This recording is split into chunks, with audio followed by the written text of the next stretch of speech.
नमस्कार मित्रांनो, आपण अपारंपरिक ऊर्जेबद्दल मागे एक व्हिडिओ तयार केला होता. आपण या विषयावर मागे पण बोललेलो आहोत.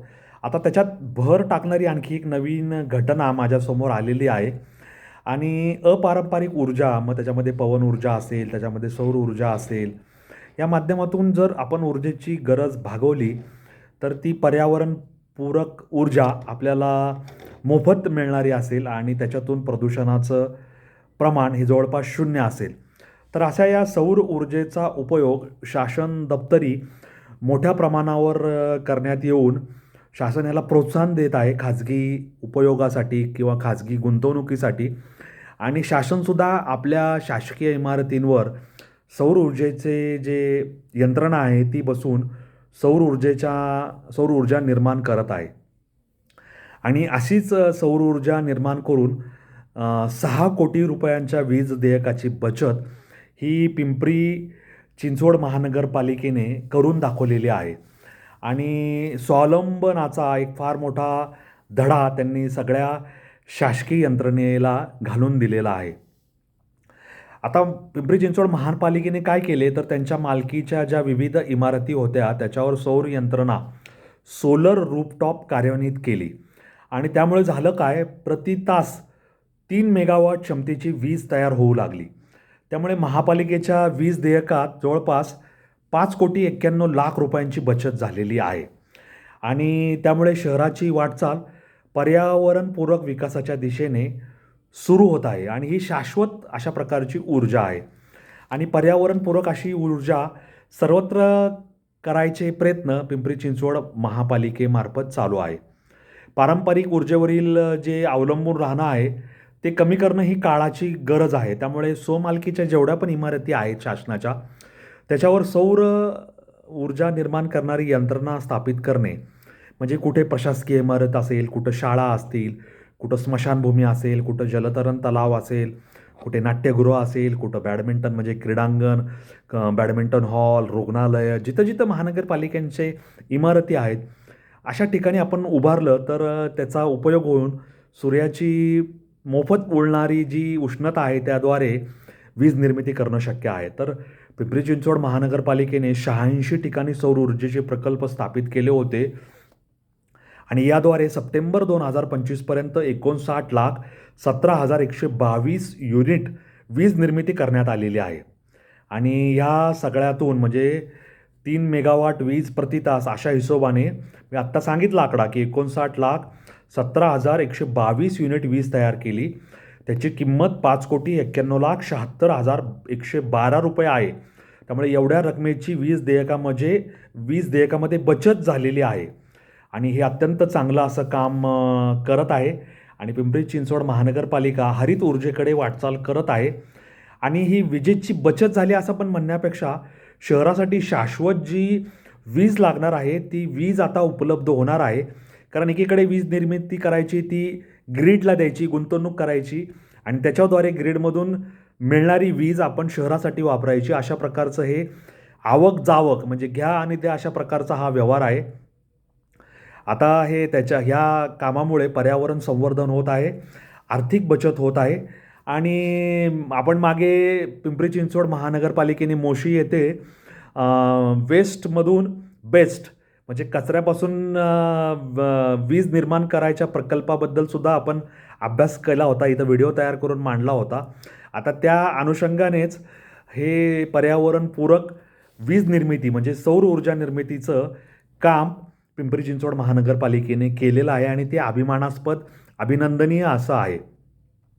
आता भविष्यातील ऊर्जेची गरज लक्षात घेऊन पिंपरी चिंचवड महापालिकेने 13 ठिकाणी 450 किलोवॅट क्षमतेच्या सौर यंत्रणा उभारणीचं काम हाती घेतलेलं आहे. आणि 58 ठिकाणी 4 मेगावॉट क्षमतेचे सौर प्रकल्प उभारणीचे नियोजनसुद्धा ते करत आहेत. त्यामुळे 13 आणि 58 म्हणजे एवढे नवीन त्यांचे प्रकल्प उभे राहणार आहेत.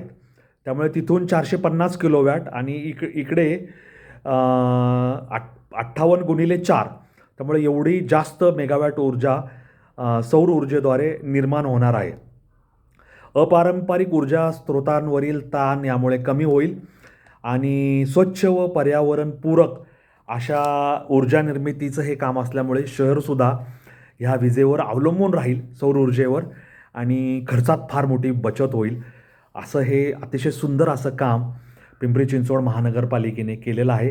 त्यामुळे ह्या कामाशी संबंधित सगळ्या यंत्रणांचं आपण अभिनंदन करूया, त्यांना शुभेच्छा देऊया आणि असा आदर्श इतर महानगरपालिका, नगरपरिषदा, नगरपंचायती यांनी घ्यायला हवा.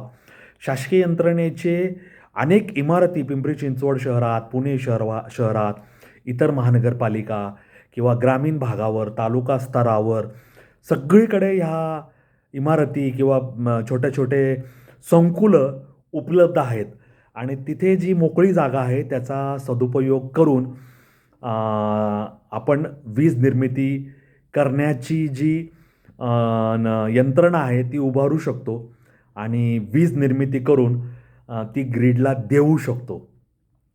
त्यामुळे ह्या छोट्या घटनेकडे आपण दुर्लक्ष करता कामा नये.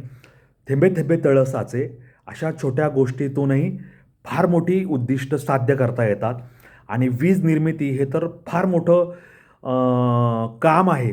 कारण केवळ धरणं बांधून किंवा दगडी कोळसा जाळून औष्णिक वीज निर्मिती किंवा हायड्रो पॉवर वीज निर्मिती ह्या फार खर्चिक गोष्टी आहेत आणि त्याच्यामधून धरणं बांधणे म्हणजे जागा अडवणे, डोंगरदऱ्यांमध्ये धरणाचं काम करणे, झाडांची कत्तल करणे आणि पर्यावरणाला बाधा निर्माण करणे, त्या सगळ्या यंत्रणा उभारणे, ह्याच्यामध्ये फार मोठी भांडवली गुंतवणूक लागते.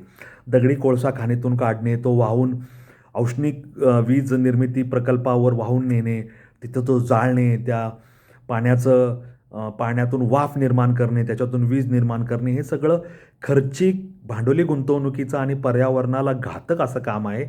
या उलट सौर ऊर्जा निर्मिती हे कमी खर्चातलं, मोफत मिळणारं, पर्यावरणाचं संवर्धन करणारं, प्रदूषण निर्माण न करणारं असं झाडांचं संवर्धन करणारं चांगलं काम आहे आणि त्याच्यातून पर्यावरणाचं संरक्षण, वीज देयकामध्ये होणारी बचत आणि महसूल निर्मिती असे अनेक घटक साध्य केले जाऊ शकतात.